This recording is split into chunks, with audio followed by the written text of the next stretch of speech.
Bonjour à tous, dans cette vidéo, nous allons faire la correction de 6 exercices en lien avec la notion de coordonnées de vecteurs. Dans le premier exercice, on nous dit que le plan est muni d'un repère OIJ. Alors ici, les unités, c'est une unité pour un carreau. Alors on a placé plusieurs points, E, F, G, H et L. Dans la première question, on nous demande de donner les coordonnées du vecteur EF.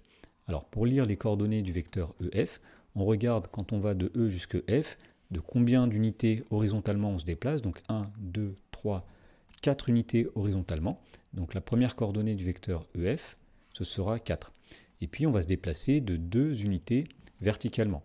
Donc l'ordonnée du vecteur EF, c'est 2. Donc les coordonnées du vecteur EF sont 4, 2. Dans la question numéro 2, on nous demande, sans faire de calcul, de lire les coordonnées des vecteurs FL et HG. Alors le vecteur FL va de F jusqu'à L comme ceci. Et donc même chose, on regarde, horizontalement on se déplace de 4 unités vers la gauche et de 2 vers le haut verticalement. Donc les coordonnées du vecteur FL sont 4, 2. Même chose pour le vecteur AG, qui va de H vers G. On se décale de 1, 2, 3, 4 unités vers la gauche, 1, 2 vers le haut.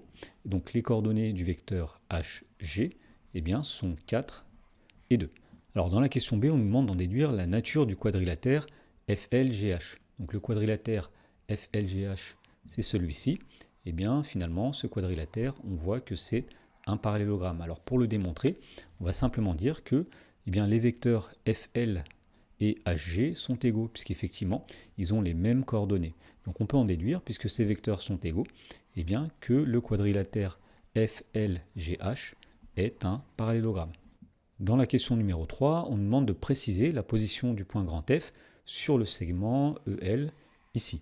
Alors, ce qu'on a vu, c'est que le vecteur EF, il avait pour coordonnées 4, 2. Et le vecteur FL avait aussi pour coordonnées 4, 2.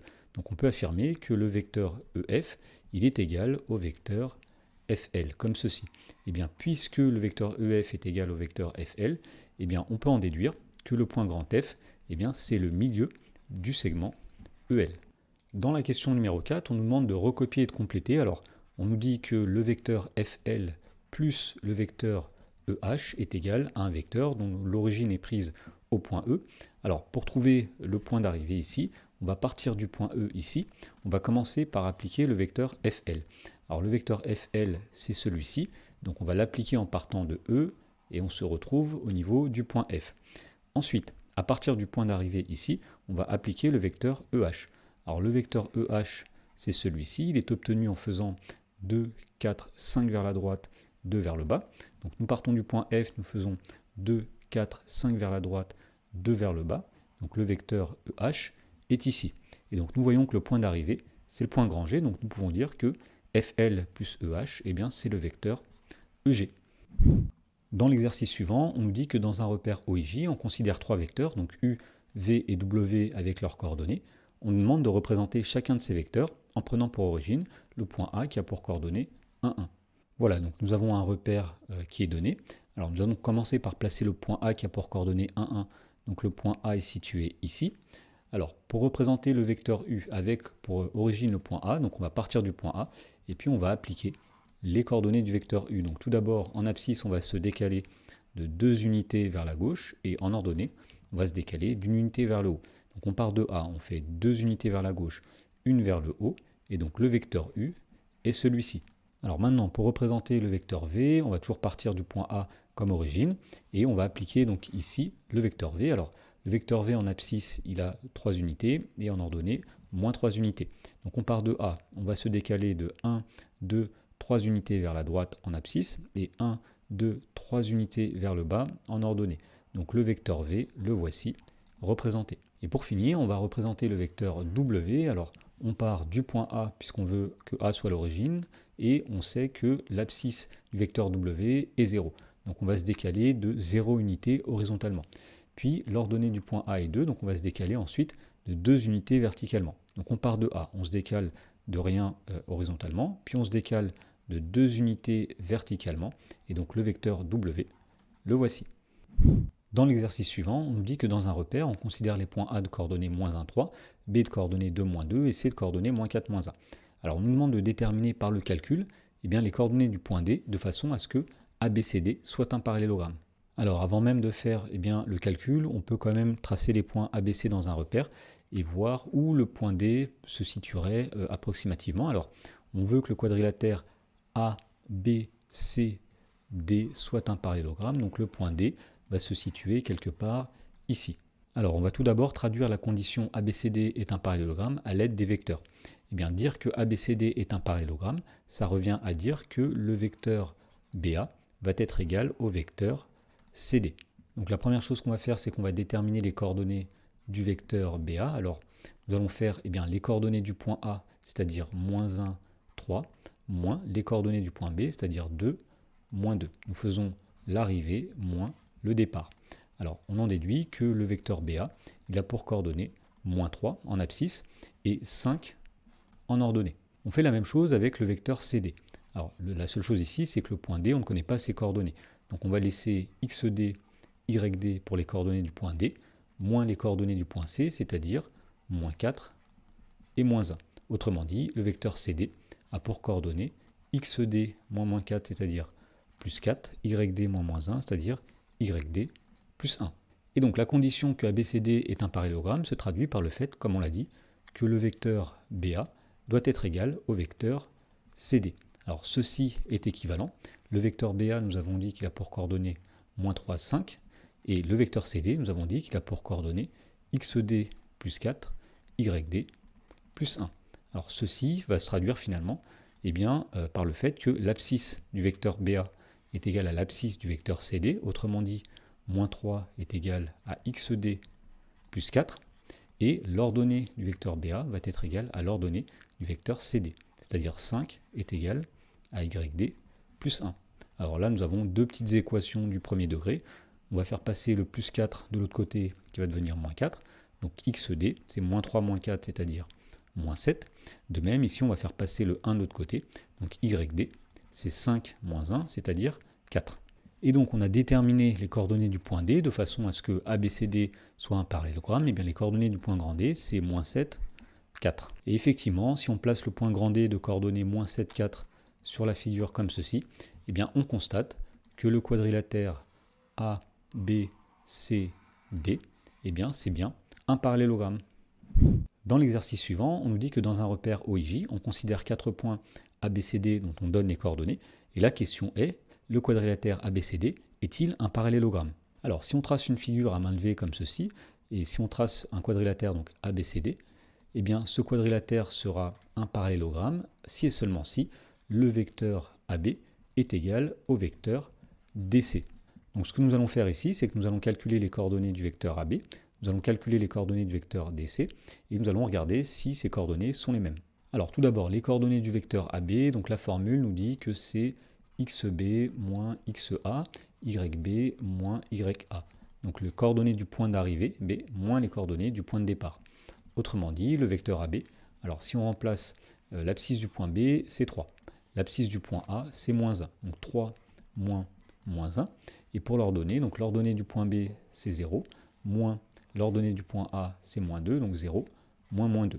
Autrement dit, les coordonnées du vecteur AB, ce sont 3 moins -1, c'est-à-dire 4, 0 moins -2, c'est-à-dire 2. On va faire la même chose maintenant avec le vecteur DC. Donc le vecteur DC va être obtenu en faisant les coordonnées du point d'arrivée, c'est-à-dire le point C, donc XC, YC, moins les coordonnées du point de départ, c'est-à-dire le point D, XD, YD. On va remplacer tout simplement. Alors les coordonnées du point C, c'était 0 en abscisse, 1 en ordonnée. Les coordonnées du point D, c'était -4 en abscisse, -1 en ordonnée. Et donc les coordonnées du vecteur DC, donc nous avons 0 moins -4, c'est-à-dire 4, 1 moins -1, c'est-à-dire 2. Et donc on constate ici que le vecteur AB, il est égal au vecteur DC. Ça permet d'affirmer que le quadrilatère ABCD, c'est bien un parallélogramme. Dans l'exercice suivant, on nous dit qu'on se place dans un repère orthonormé OIJ, et dans chaque cas, on nous demande de calculer la norme du vecteur. Alors dans la première question, le vecteur U a pour coordonnées 4, 2. Alors pour calculer la norme d'un vecteur, qu'on va noter entre deux barres comme ceci, on va prendre la racine carrée de chaque coordonnée au carré. Donc nous allons faire tout d'abord 4 au carré plus 2 au carré. Alors 4 au carré, c'est-à-dire 16, plus 2 au carré, c'est-à-dire 4. Et donc la norme du vecteur U, c'est racine carrée de 20. Alors même chose pour le vecteur v dans la deuxième question, la norme du vecteur v, nous allons faire racine carrée de la première coordonnée de v, c'est-à-dire moins 3 au carré, plus la deuxième coordonnée de v, c'est-à-dire moins 5 au carré. Autrement dit, nous avons racine carrée de, alors moins 3 au carré, c'est-à-dire 9, plus moins 5 au carré, c'est-à-dire 25, et donc autrement dit, la norme du vecteur v, eh bien c'est racine carrée de 34. Et pour finir, on nous demande la norme du vecteur AB. Alors pour avoir la norme du vecteur AB, il nous faut tout d'abord les coordonnées du vecteur AB. Eh bien, nous allons utiliser les coordonnées des points A et B pour les trouver. Donc les coordonnées du vecteur AB, nous faisons les coordonnées de B, 5, 3, moins les coordonnées de A, c'est-à-dire moins 4, 2. Arrivée, c'est-à-dire le point B, l'arrivée, le point A, le départ. Les coordonnées du vecteur AB, 5 moins 4, c'est-à-dire 9, 3 moins 2, c'est-à-dire 1, et donc la norme du vecteur AB, eh bien pour l'obtenir, nous faisons racine carrée de la première coordonnée 9 au carré, plus la deuxième coordonnée 1 au carré. Autrement dit, nous avons ici 81 plus 1, et donc la norme du vecteur AB, c'est racine carrée de 82. Dans l'exercice numéro 15, on nous dit que dans un repère orthonormé, on considère 3 points A, B et C avec leurs coordonnées. Dans la première question, on nous demande de calculer les coordonnées des vecteurs AB, AC et BC. Alors pour calculer les coordonnées du vecteur AB, nous allons mettre les coordonnées du point d'arrivée, c'est-à-dire le point B, 3, 2, moins les coordonnées du point de départ, c'est-à-dire le point A, 0, 4. Autrement dit, le vecteur AB a pour coordonnées 3, moins 2. Alors on fait la même chose pour le vecteur AC, nous allons faire le point C qui est le point d'arrivée qui a pour coordonnées moins 1, moins 4, moins les coordonnées du point de départ, le point A qui a pour coordonnées 0, 4. Donc le vecteur AC a pour coordonnées moins 1, moins 8. Et pour finir, les coordonnées du vecteur BC, donc nous faisons les coordonnées du point C qui est le point d'arrivée, moins 1, moins 4, moins les coordonnées du point B qui est le point de départ, 3, 2. Donc les coordonnées du vecteur BC, donc moins 1, moins 3, moins 4, et en ordonnée, moins 4, moins 2, moins 6. Dans la question numéro 2, on nous demande d'en déduire les longueurs AB, AC et BC. Alors pour calculer ces longueurs, finalement, il suffit de calculer la norme de chacun de ces vecteurs. Alors la distance AB, c'est la norme du vecteur AB. Et nous avons vu que pour calculer la norme d'un vecteur, il suffit de faire la racine carrée de la première coordonnée au carré plus la deuxième coordonnée au carré. Donc puisque le vecteur AB avait pour coordonnée 3 moins 2, on va faire 3 au carré plus moins 2 au carré. Alors ceci est égal à racine carrée de 9 plus 4, autrement dit, racine carrée de 13. Alors on fait la même chose pour calculer la distance AC, on va calculer la norme du vecteur AC, c'est-à-dire racine carrée de moins 1 au carré plus moins 8 au carré. Moins 1 et moins 8, ce sont les coordonnées du vecteur AC. Alors ici on a racine carrée de 1 plus 64, autrement dit c'est racine carrée de 65. Et pour finir, nous allons faire la distance BC, c'est-à-dire la norme du vecteur BC, c'est-à-dire racine carrée de la première coordonnée du vecteur BC, c'est-à-dire moins 4 au carré, plus la deuxième coordonnée, moins 6 au carré. Autrement dit, nous avons racine carrée de 16 plus 36. Et nous obtenons finalement racine carrée de 52. Dans la question numéro 3, on nous demande que peut-on en déduire du triangle ABC. Alors on rappelle qu'on vient de calculer les distances AB, AC et BC. Alors en fait, on va démontrer que ce triangle, c'est un triangle rectangle. Tout d'abord, la distance AB au carré plus la distance BC au carré, ça fait racine carrée de 13 au carré plus racine carrée de 52 au carré, c'est-à-dire, alors racine de 13 au carré, c'est 13, racine de 52 au carré, c'est 52, et on obtient 65. Et de même, quand on calcule AC au carré, on a racine carrée de 65 au carré, c'est-à-dire 65. Donc là, on constate que l'égalité de Pythagore est vérifiée, c'est-à-dire que AC au carré est égal à AB au carré plus BC au carré. Et donc on peut en déduire, d'après la réciproque du théorème de Pythagore, que le triangle ABC est rectangle en B. Dans la question numéro 4, on nous demande de placer le point E, qui est l'image du point C, par la translation de vecteur BA. Alors le vecteur BA, le voici, c'est le vecteur qui va de B vers A. Alors on va appliquer ce vecteur en partant du point C pour trouver le point E. Alors ce vecteur est obtenu en faisant un déplacement de 3 unités vers la gauche et 2 vers le haut. Donc on part du point C, on se déplace de 3 unités vers la gauche, 2 vers le haut, et donc le point C, il est ici. Alors on nous demande de calculer ces coordonnées à ce point C. Alors on va utiliser le fait que le vecteur BA, il est égal au vecteur CE. Alors, cette relation, cette condition est équivalente finalement. Le vecteur BA, nous disons qu'il a pour coordonnées, alors on peut le lire graphiquement, moins 3, 2. Le vecteur CE, alors nous allons faire les coordonnées du point E, XE, YE, moins les coordonnées du point C, c'est-à-dire moins 1, moins 4. Et donc cette condition est équivalente à moins 3, 2, qui est égal à XE plus 1, moins 1, YE plus 4, moins 4. Et donc, ceci veut dire que eh bien, la première coordonnée, l'abscisse, est égale à moins 3, donc moins 3 est égal à XE plus 1, et la deuxième coordonnée, l'ordonnée, va être égale à 2. Donc 2 est égal à YE plus 4. Et donc, en résolvant ces deux petites équations, eh bien, en faisant passer par exemple plus 1 à gauche dans la première, on va trouver que XE est égal à moins 3, moins 1, c'est-à-dire moins 4. Et en faisant passer 4 à gauche dans la deuxième, nous trouvons que YE, c'est 2 moins 4, c'est-à-dire moins 2. Et effectivement, on voit bien sur la figure que le point E, il a pour coordonnées moins 4 en abscisse, moins 2 en ordonnée. Dans la question numéro 5, on nous demande d'en déduire la nature du quadrilatère. Alors, c'est pas ABCE, c'est ABEC. Alors, le quadrilatère ABEC, eh bien, on sait déjà que c'est un parallélogramme. Et la justification, c'est parce que eh bien, la translation de vecteur BA eh bien, va transformer le point C en le point E.